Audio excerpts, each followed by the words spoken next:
In lab, we're going to run an exercise using something called restriction enzymes, and it turns out that restriction enzymes are tools that you'd expect to find in basically any molecular biology lab that's running out there.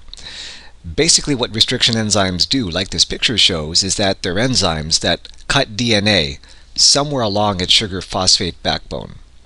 And so we'll see that restriction enzymes actually have a few different uses by molecular biologists. So molecular biologists use restriction enzymes for a few different things. Where restriction enzymes are naturally found, though, are in bacteria.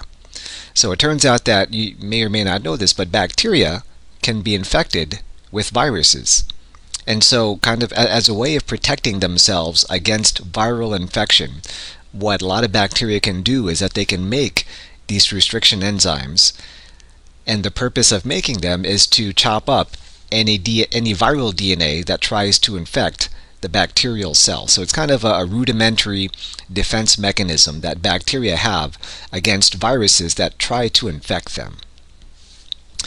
And so again, restriction enzymes, all they do is that they're enzymes that cut DNA.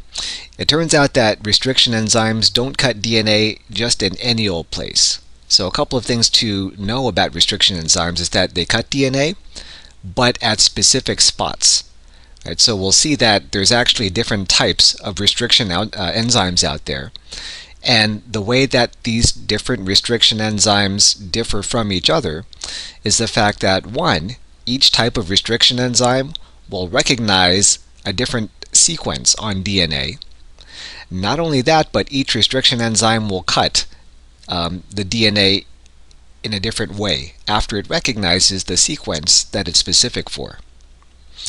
So to kind of make sense of all of this, to see how restriction enzymes work and what they do, how about if we take a look at a couple different examples of restriction enzymes and what they do. One example of a restriction enzyme is a restriction enzyme called EcoR5.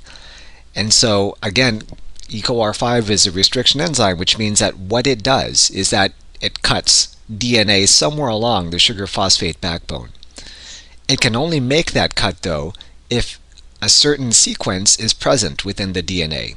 And it turns out that this restriction enzyme, this particular one, EcoR5, will only cut DNA if it sees this specific sequence, GAT-ATC, and then here's its complement down below.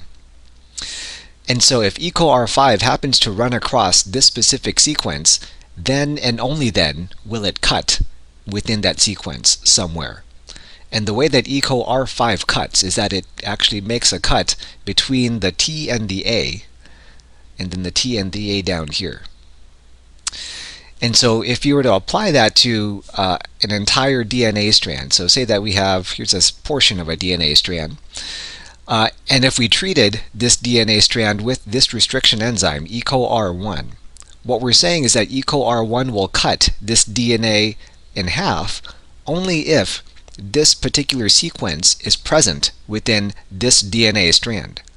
And so if you kind of scan through this DNA strand, you'll see that this sequence, it indeed appears within this DNA strand once. And if you haven't spotted it, here it is. So GAT-ATC, that matches this, GAT-ATC. And what we're saying is that because this specific sequence is present within this entire DNA strand, we're saying that EcoR1 will be able to cut this DNA strand, and where it will cut it is within this sequence, specifically between the T and the A and the T. So that's exactly where within the sugar phosphate backbone that EcoR5 will end up cutting this particular DNA strand. And after it cuts it, after it makes these little nicks in the sugar phosphate backbone, here's what results. So after that sugar phosphate backbone is cut, you'll end up with now two pieces of DNA. Right? So here's one piece or one fragment of DNA, and here's another piece or another fragment of DNA. So when EcoR5 was used on that original piece of DNA, what resulted was one cut. And because it was cut once, it resulted in two pieces of DNA. Again, this one over here and this one over here. one of the things that molecular biologists are interested in often is how big the pieces are that resulted from a restriction enzyme cut. And so there's different ways of describing length, but conventionally the way that DNA length is described is in terms of how many base pairs it contains. So a base pair is, for example, this GC. That's one pair of bases, or one base pair. GC is another pair of bases, or another base pair. AT, that's another base pair. So again, what we're saying is that DNA fragments are conventionally described when you want to talk about its length in terms of how many base pairs it has. So if you want to describe how big this fragment is, you just count the number of base pairs. Same thing here. If you want to describe the number of, or if you want to describe how long this DNA fragment is, then you'd count the number of base pairs that it contains. And what we've just done is highlighted the base pairs to make it easier to count. So if you just count those turquoise highlighted base pairs, you'd see that there are 6 base pairs within this fragment, and there are 11 base pairs within this fragment. So in other words, this fragment here, it's 6 base pairs long. That's how its length would be described.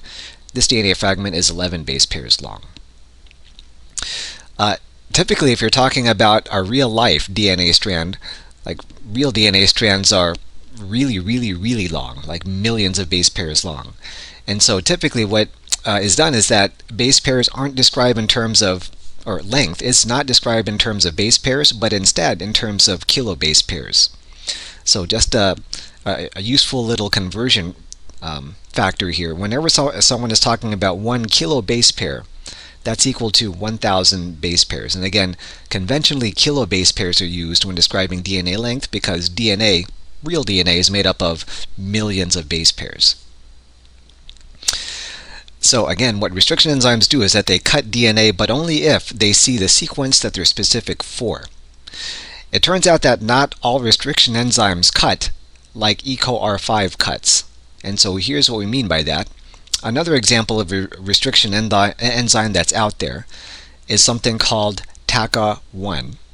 And what we're saying is that TACA1, it's different than EcoR5 in terms of not only the sequence that it recognizes, but the way that it cuts. And we're saying here that this enzyme here, TACA1, just TACA1, makes these things called staggered cuts. Here's what that means. What the specific sequence that TACA1 recognizes is this one. So what we're saying is that TACA1 will cut DNA only if this specific sequence is present within the DNA. If TACA1 sees this sequence, it'll cut within the sequence, but it'll cut it in a staggered fashion. And here's what we mean by that. It turns out that TACA1 will cut between the T and the C here, and the C and the T down here. So it's not a straight through cut like we saw EcoR5 making. Instead, it's a staggered cut. And so the thing that results from a staggered cut is this. So say that you take a piece of DNA and you treat it with TACA1. TACA1 will only cut this DNA if this specific sequence, TCGA, is present within this DNA. And if you scan through this DNA, you might see that this specific sequence is present, and it's present once within this DNA. And there it is, TCGA and the complement AGCT down below. Because this sequence is present within this DNA strand, it means that TACA1 will be able to cut this DNA strand. And where it will cut it is within the sequence that it recognizes, specifically between the T and the C here, and between the C and the T down here. And so if nicks are made right here within the sugar phosphate backbone, and here within the sugar phosphate backbone, check out what results. 2 DNA fragments, but the DNA fragments that are produced kind of have these overhanging single-stranded portions. And what these overhanging single-stranded portions are called, they're called sticky ends.